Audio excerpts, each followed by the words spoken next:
The council chamber was massive, built to hold representatives from hundreds of different alien species. Day One stood at the center, feeling small under the bright lights. Around him, creatures of all shapes and sizes stared down from their seats. Some had wings, others had tentacles, and a few looked like they were made of pure crystal. Day One was a scientist. He studied animals and how they lived. For 34 years he had worked on Earth, learning about every creature he could find. Now he was light years away from home, standing before aliens who thought humans were barely better than wild animals themselves. "This is madness," said Ambassador Vexrin. The insectoid alien's mandibles clicked together as he spoke. His 6 eyes gleamed with something that looked like disgust. "Humans are too primitive, too emotional. They form bonds with inferior creatures. They keep pets."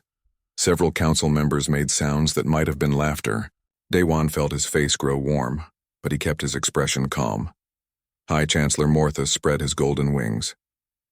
The avian leader was covered in feathers that shimmered like metal. His voice was deep and commanding. "The humans have passed our basic tests. They have faster-than-light travel. They have survived their own planet's challenges. By our laws, they qualify for provisional membership." "Provisional," Vexrin repeated, "which means we can remove them at any time." "I propose we do exactly that." Captain Hana stepped forward. She was 41 years old and had been commanding space vessels for 15 years. Nothing seemed to shake her calm demeanor. "May I ask why you're so opposed to human membership?" "Your species is unpredictable," Vexrin said. "You act on feelings rather than logic. You bond with animals that serve no purpose. You risk your lives for creatures that cannot even speak. This makes you dangerous." Day One couldn't stay quiet anymore. "We bond with animals because we understand that intelligence comes in many forms. Because we believe in connections that go beyond words." The chamber fell silent. Then Morthus spoke again. "Perhaps a test is in order. We will send the human research team to Kragath 7. If they can survive there and complete their mission, we will grant full membership." Day One's heart sank. He had read about Kragath 7. Every spacefaring species knew about it. It was called a death world, a planet so dangerous that the Council had forbidden anyone from landing there. "That's a death sentence," Hana said quietly. "Then perhaps humans are not ready for the galaxy," Vexrin replied. 3 days later, Day One stood on the bridge of their research vessel. Hana was at the controls, guiding them through space toward Kragath 7. Through the main window he could see the planet growing larger. It was beautiful in a terrible way. Green and blue swirled together, with massive storm systems visible even from orbit. "The Council really wants us to fail," said Taemin. The security officer was checking his weapons for the 3rd time. He was young, only 26, but he had sharp instincts. "They're scared of us," Yuna said. The communications specialist was studying data on her screen. "They've never met a species quite like humans before. We don't fit their understanding of how intelligent life should behave." Hana brought the ship into orbit. "Scared or not, we have a job to do." Day One, "What exactly are we looking for down there?" Day One pulled up a holographic display. "The Council wants us to study the ecosystem and determine if any resources can be harvested safely. But there's something else. There's a creature down there called a Void Stalker. It's the apex predator. According to Council records, it's killed every research team that's ever encountered it." "How many teams?" Taemin asked. 7. Over the last 200 years. The security officer went pale. "And they're sending us down there?" "They think we'll fail," Hana said. "They think we'll either die or run away. Either way, they can claim humans aren't suitable for the galaxy." Day One looked at his team. There were 12 of them total. Scientists, engineers, security personnel, and medical staff. All human, all volunteer, all knowing this might be a one-way trip. "So we don't fail," he said simply. The landing was rough. Kragath 7's atmosphere fought their ship every meter of the way. When they finally touched down in a clearing, alarms were blaring and several systems had overheated. Sang Woo, their medic, was the first to speak after the ship settled. "Everyone okay?" Nods came from around the cabin. Day One moved to the window and looked outside. The jungle was thick, with plants in colors he had never seen before. Some trees were taller than buildings. Vines hung everywhere, some of them moving even though there was no wind. "Atmosphere is breathable," Yuna reported. "High oxygen content. Temperature is warm. Humidity is nearly 100%. Like a rainforest back home," Day One said. but probably much more dangerous. They spent the first day setting up base camp. Taemin and his team established a perimeter with sensors and barriers. The scientists unpacked their equipment. Hana kept the ship ready for emergency takeoff, just in case. That night, sitting around a portable heater, the team ate their rations and tried not to think about what might be watching them from the darkness beyond their lights. "Do you really think we can do this?" asked Sora, their engineer. She was young and brilliant, but clearly nervous. "I think we have to try," Daewon answered. "Not just for us. For every human back on Earth. If we fail here, the Council will never accept humanity. We'll be alone in the galaxy." "No pressure then," Taemin muttered. Somewhere in the distance, something roared. It was a sound like nothing from Earth, deep and resonating, making the ground vibrate. Everyone froze. "What was that?" Sora whispered. Daewon checked his scanner, but it showed nothing. Whatever made that sound was either too far away or somehow invisible to their technology. "Welcome to Kragath 7, Hana said grimly. The roar came again, closer this time. Taemin grabbed his weapon. The lights of their camp suddenly seemed very small against the vast darkness of the alien jungle. Daewon realized that the real test hadn't been the Council's questions or the dangerous landing. The real test was just beginning. Somewhere out there in the darkness was the Void Stalker, and it knew they were here. He touched the small photo in his pocket, a picture of Earth taken from space. They had come so far. They couldn't turn back now. The night deepened and the jungle came alive with sounds. The first week on Kragath 7 was harder than anyone expected. The jungle seemed designed to kill anything that didn't belong there. Plants had thorns that dripped poison. Insects the size of dogs hunted in swarms. Even the water needed careful filtering before anyone could drink it. Daewon spent his days cataloging species and taking samples. He found creatures that could change color in seconds, plants that moved to catch sunlight, and fungi that glowed in the dark. It was fascinating and terrifying at the same time. But something else was happening too. Their equipment kept disappearing. A scanner would be there one moment and gone the next. Food supplies vanished from sealed containers. Tools went missing overnight. "We have a thief," Taemin said on the 8th day. He was studying marks in the dirt around their perimeter. "Something is coming into camp while we sleep." Daewon knelt beside him and examined the marks. They were strange, unlike any tracks he had seen. 6 distinct impressions, each one showing claws that had dug deep into the earth. "These are fresh," he said quietly. "Whatever made them was here last night." Yuna was working nearby with her translation equipment. She had been trying to understand the sounds of the jungle, looking for patterns in how local animals communicated. "I've been picking up something strange on the low-frequency sensors. It's like a pulse, very regular, but I can't find the source." "Could it be geological?" asked Sang-woo. "Maybe volcanic activity?" "No," Yuna said. "This is biological. Something living is making this sound, and it's big." That afternoon, Daewon found the first marking. It was carved into a tree trunk at the edge of their camp. Deep grooves formed a pattern that looked almost deliberate.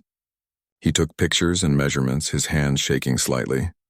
"I think these are territorial markers," he told the team that evening. "Something is claiming this area. And we're right in the middle of its territory." Hana looked worried. "The Void Stalker?" "Maybe. The Council record said it was highly territorial. It killed the other research teams because they invaded its space. So what do we do?" Sora asked. "Leave?" "We can't," Daewon said. "If we leave now, we fail the test. Humanity loses its chance." Taemin checked his weapon. "Then we defend ourselves." That night, no one slept well. Daewon lay in his shelter, listening to the jungle sounds. The low-frequency pulse Yuna had detected seemed louder now, or maybe he was just more aware of it. It was steady like a heartbeat, coming from somewhere in the darkness. The attack came just before dawn. Daewon woke to screaming and the sound of tearing metal. He ran outside and saw chaos. Their perimeter fence was torn apart. Equipment was scattered everywhere.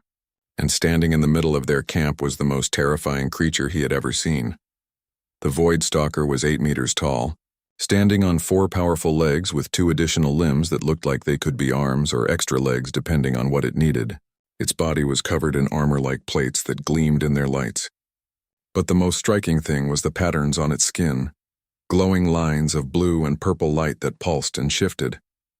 Taemin fired his weapon. The energy bolt hit the creature's armor and bounced off harmlessly. The Void Stalker turned its massive head toward him, and the glowing patterns shifted to angry red. "Don't shoot," Daewon shouted, but it was too late. The creature moved with impossible speed. In seconds, it had crossed the camp and cornered Taemin against a storage container. The security officer looked tiny compared to the massive predator. Daewon didn't think. He just moved. He ran between Taemin and the Voidstalker, holding up his empty hands. "Stop," he yelled. "Please stop." The creature's head turned toward him. It had 6 eyes arranged in 2 rows of 3. Each eye was the size of Daewon's fist and glowed with an inner light. For a moment, everything was silent. Then Daewon did something that felt insane. He slowly sat down on the ground. He made himself smaller, less threatening. He kept his hands visible and open. The Voidstalker tilted its head, the way a dog might when hearing a strange sound. The red patterns on its skin faded to purple, then to a curious blue-green color.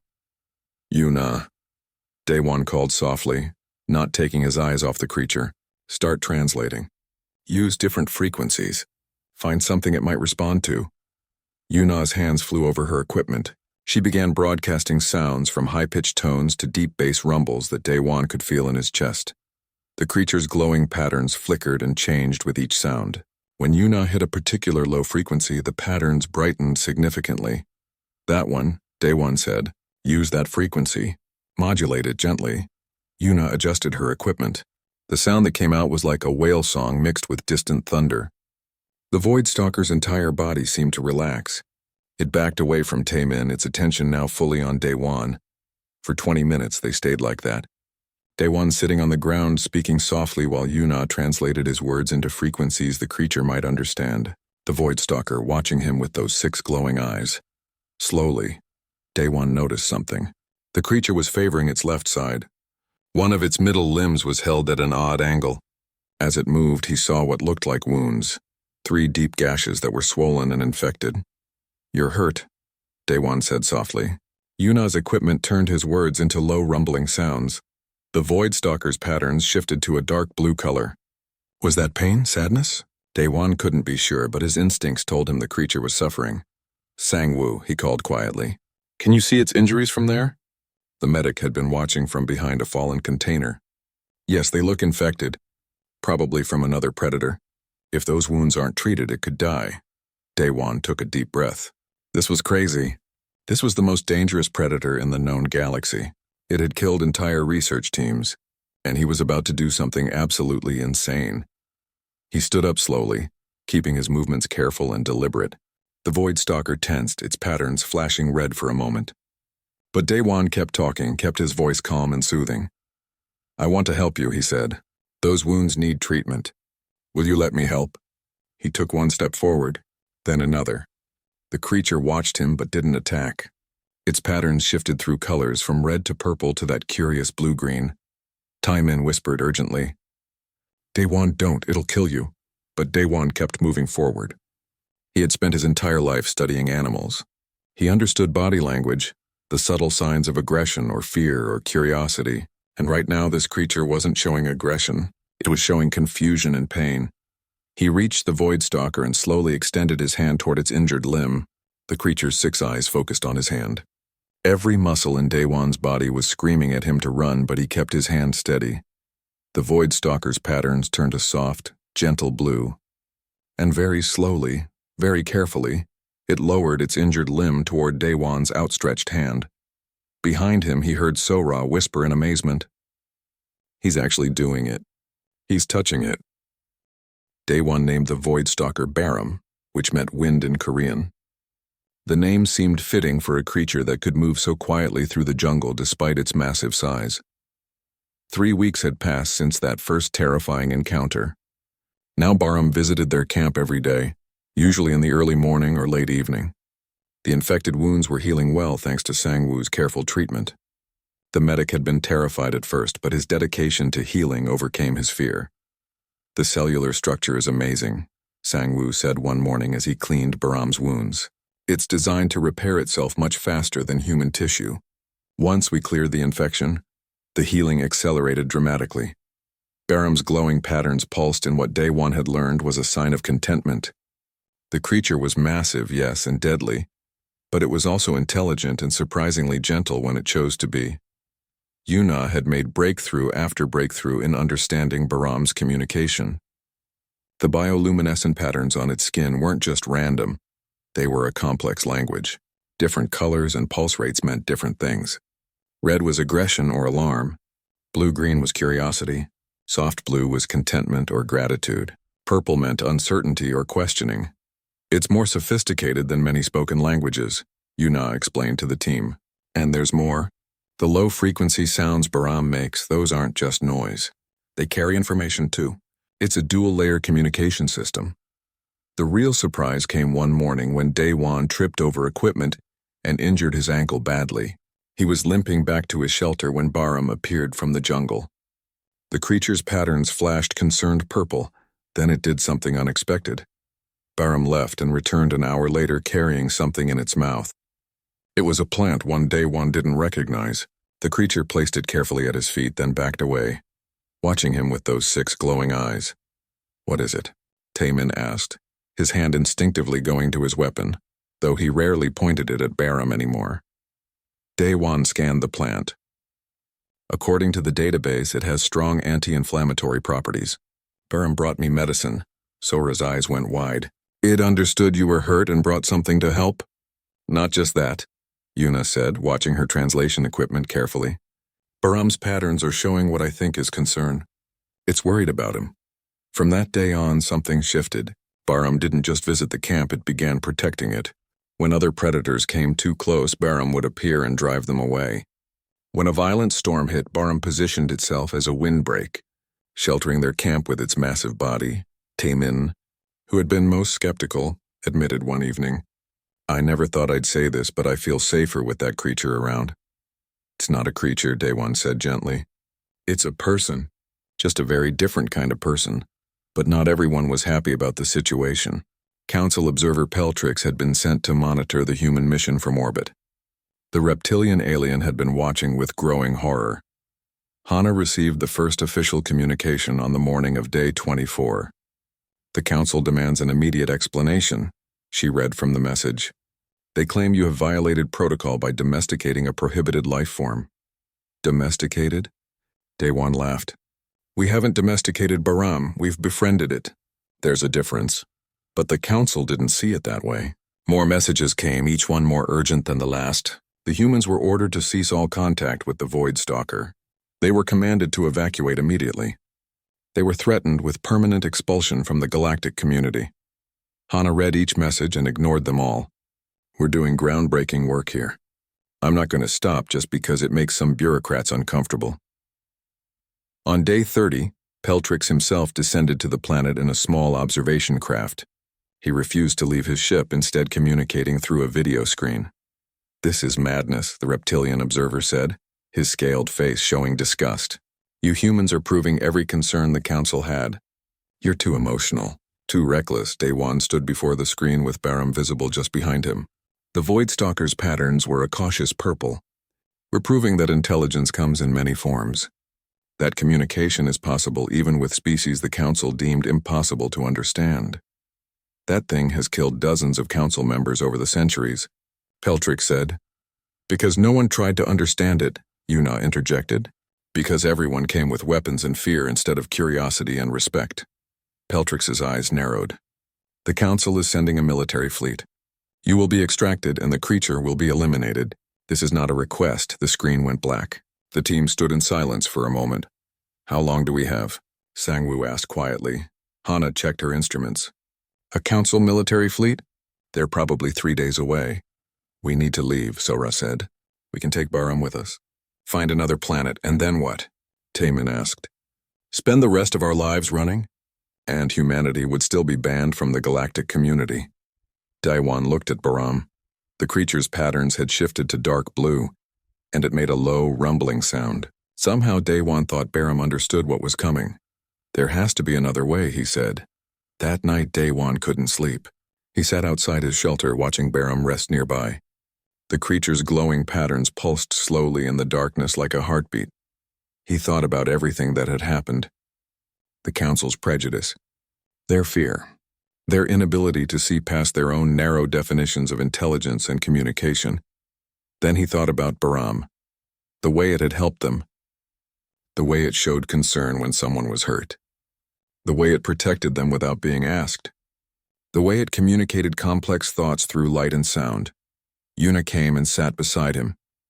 "What are you thinking?" "That maybe this was never about passing the council's test," Daewon said.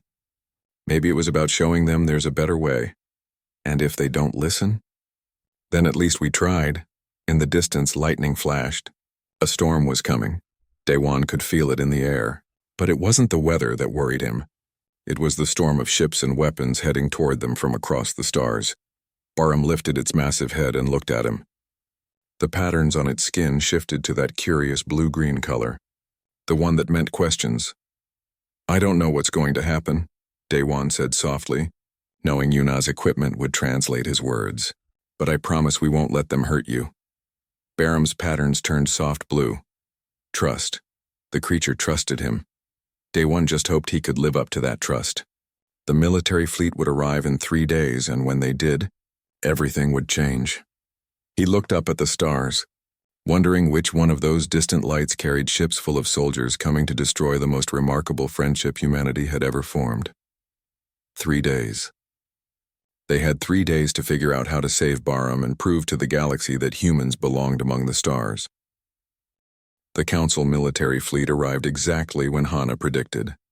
15 ships dropped out of faster-than-light travel and took positions in orbit around Kragath 7, each ship bristled with weapons powerful enough to level cities. Admiral Cravel's face appeared on every screen in the human camp.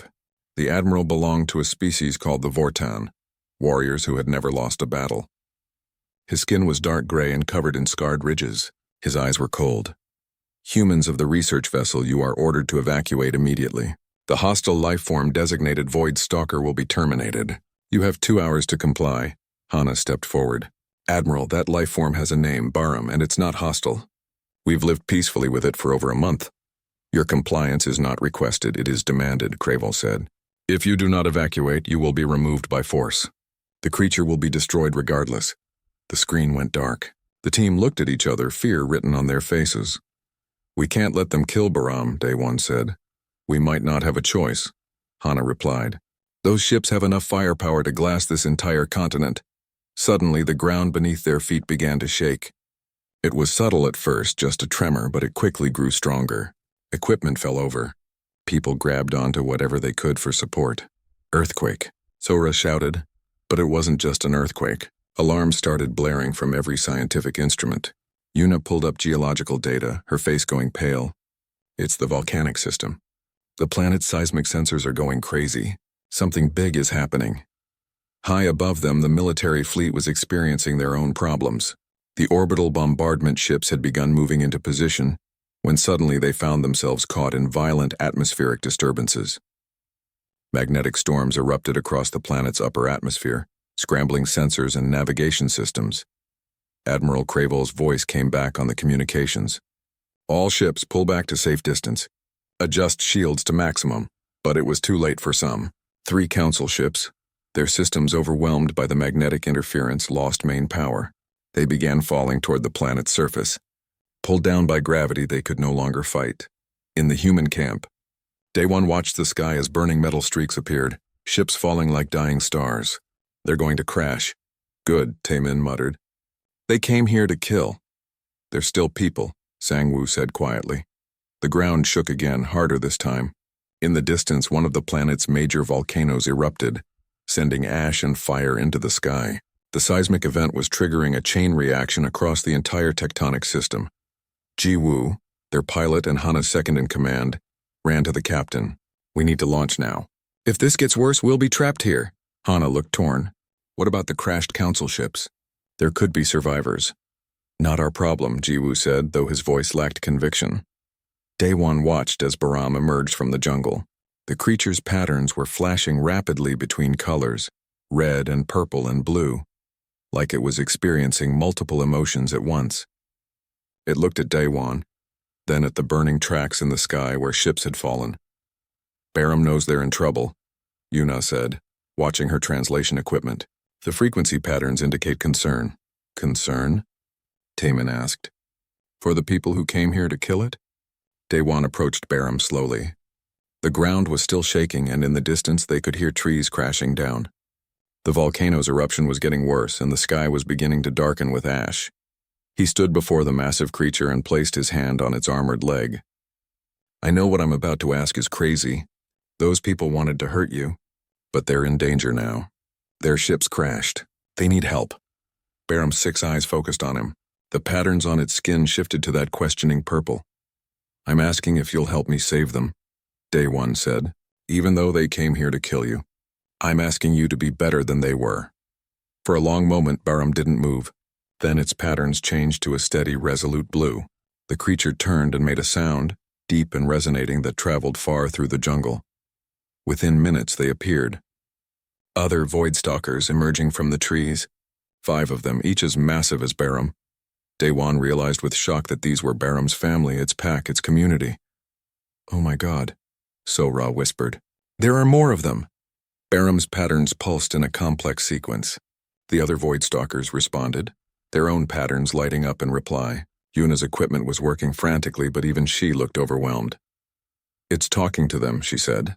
"Barham is explaining the situation, and I think it's asking for their help." The Voidstalkers moved out, heading in different directions through the jungle. Barham looked at Daewon one more time, its patterns glowing soft blue, then followed. "Wait," Daewon called.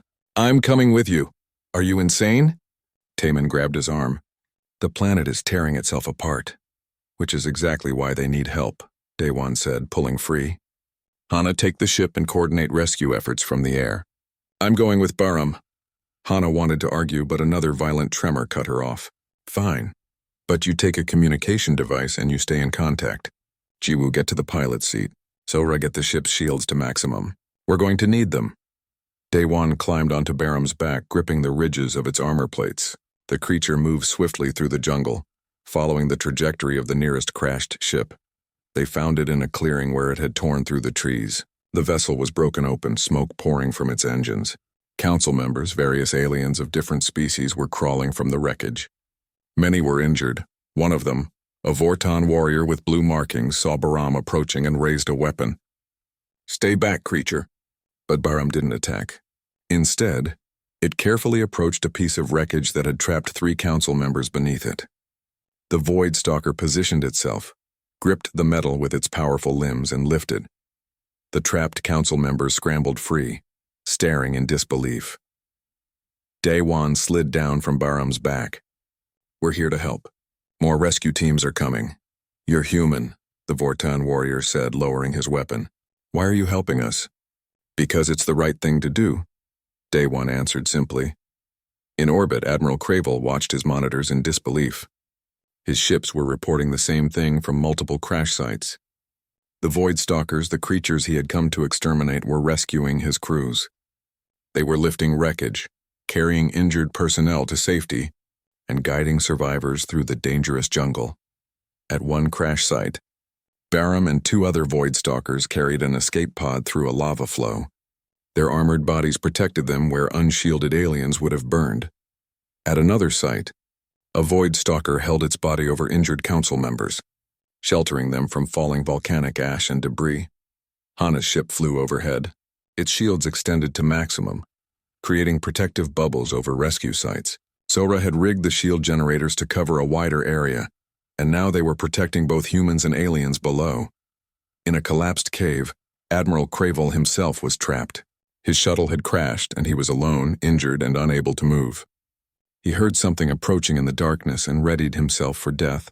Then Bahram appeared, glowing patterns providing light in the darkness. The creature looked at him with those 6 eyes. Cravel raised his weapon with a shaking hand. Barham's patterns shifted to soft blue, gentle, non-threatening. The creature carefully moved forward, and with surprising delicacy for something so massive, it picked up the Admiral in one of its limbs. Cravel couldn't speak. This creature, this thing he had come to destroy, was saving his life. Bahram carried him out of the cave just as it collapsed behind them. Through the ash-filled air, through the shaking ground, through the danger of an erupting planet, the Voidstalker carried the Admiral to safety. When they reached the human camp, Sang-woo rushed forward to help. Cravel looked up at Bahram, at this impossible creature that had shown more mercy than he had, and felt something he hadn't felt in years: shame. The human base camp had never been so crowded. Over 300 council members from various species filled every available space. Some had minor injuries that Sang-Woo was treating. Others were simply in shock, trying to understand what had happened.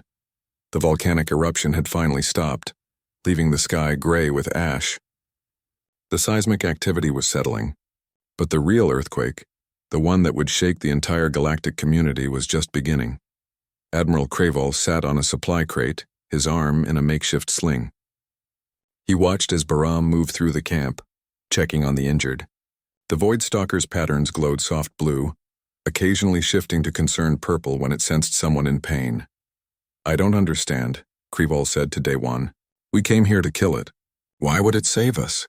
"Because it's better than us," Daewon answered. "Because it understood something we didn't. That mercy is stronger than revenge." Ambassador Vexrin approached them, limping slightly. The insectoid alien had been on one of the crashed ships. During the rescue, a young Void Stalker, smaller than the others, had pulled him from burning wreckage. "I owe my life to that creature," Vexrin said, his mandibles clicking slowly. "I cannot reconcile this with what I believed about them." "Maybe what you believed was wrong," Hana said, joining them. "Maybe we all believed wrong things." More council members gathered around. Peltrix, the reptilian observer, was among them. His observation craft had crashed, and Baram's family had saved him too. "This changes everything," Peltrix said quietly. "I must report this to the High Council." "Report what exactly?" asked Taemin, standing guard nearby, though his weapon was lowered. "That we have been wrong about the Void Stalkers for centuries," Peltrix said. "That they are not mindless beasts. That they are intelligent, empathetic, and capable of complex moral reasoning."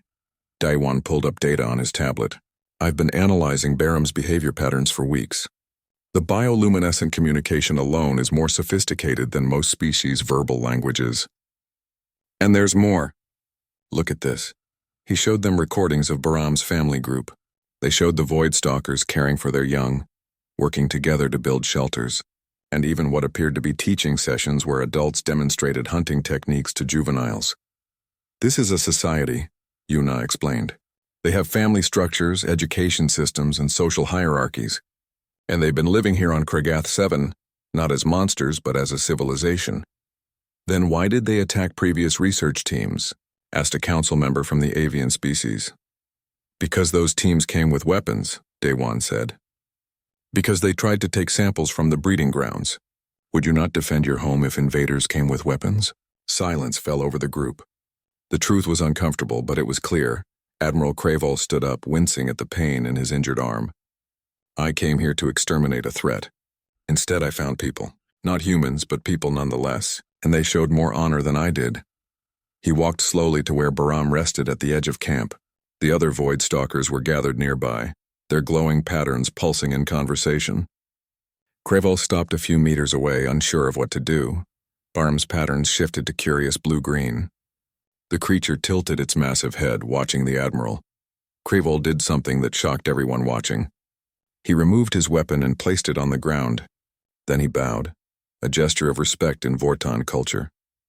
Baram's patterns turned bright, happy yellow, a color Daewon had never seen before. The Void Stalker lowered its head in return, mimicking the bow. "We need to call an emergency council session," Vexrin said. "Immediately." 3 days later, Daewon stood once again in the massive council chamber. But this time everything was different. This time Baram stood beside him. The chamber was packed. Representatives from every member species had come to witness this unprecedented moment. When Baram had walked in, moving carefully through the enormous doors, the entire assembly had fallen silent. High Chancellor Morthus spread his golden wings. The council recognizes Ambassador Daewon of Earth and his companion, Baram of Kragath 7. Ambassador. They had called him Ambassador. Humanity's status had changed. Daewon stepped forward, one hand resting on Baram's armored leg. "Honored council members, I stand before you to present evidence that will change how we view intelligence in the galaxy. For centuries, you have classified the inhabitants of Kragath 7 as dangerous beasts. But they are not beasts. They are people."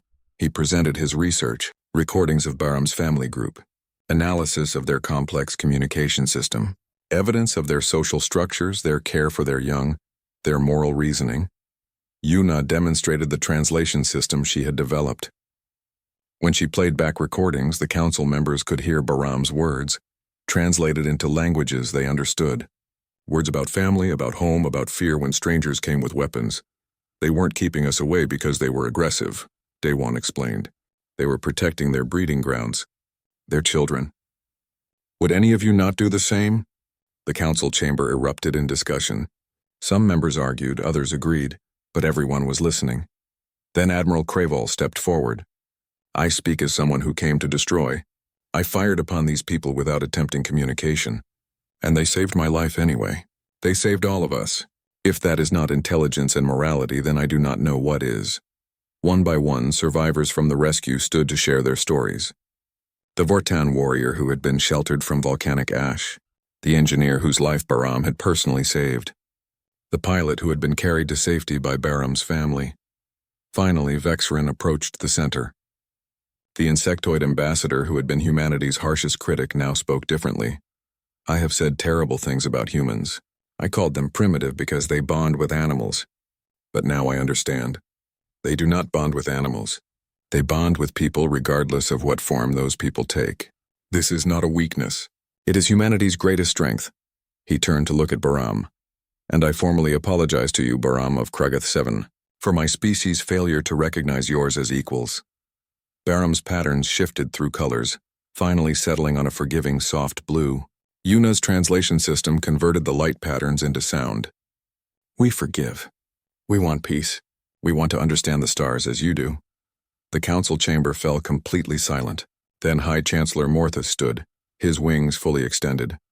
The council votes on two matters. First, we grant the people of Krugoth 7 full recognition as a sentient species with all rights and protections. Second, we grant humanity full membership in the Galactic Council and create a new division, the Interspecies Bond Initiative, to be led by Ambassador Daewon and his team. The vote was unanimous. As the council members celebrated, Daewon looked at Bahram. The Voidstalker's patterns glowed with colors he was still learning to read, but the meaning was clear: joy, hope, friendship. Hana approached them smiling. You did it. You changed everything. We did it, Daewon corrected. All of us. Human and Voidstalker together. 6 months passed. Daewon and his team now traveled the galaxy, finding species that had been labeled as dangerous or unintelligent. With patience, empathy, and the willingness to communicate, they were forming bonds that had seemed impossible. Bahram became an ambassador for its people. Young Voidstalkers were learning galactic languages. Some were even training to be diplomats themselves. One morning, Daewon received a message from an outer colony. There was a creature there, they said. Something huge and aggressive that was destroying settlements. The military wanted to eliminate it. Daewon read the message and smiled. He looked at Bahram, who was resting nearby. The Voidstalker's patterns pulsed with curious blue-green. What do you think? Daewon asked. Ready to make another friend? Bahram's patterns shifted to bright, excited yellow. Daewon laughed. Hana, he called to the captain. Plot a course to the outer colonies. We have work to do. As their ship launched into space, Daewon looked out at the stars. Each one represented possibilities. Each one might hold another species waiting to be understood, another friendship waiting to be formed. Humanity had come to the galaxy believing they had to prove themselves worthy. Instead, they had taught the galaxy a more important lesson. That intelligence comes in many forms. That communication is always possible with patience and respect. And that the bonds between different species can be stronger than anyone imagined. Bahram stood beside him, looking out at the same stars. Two species, so different in form, united by friendship and purpose. The galaxy would never be the same, and that was exactly how it should be. The adventure was just beginning.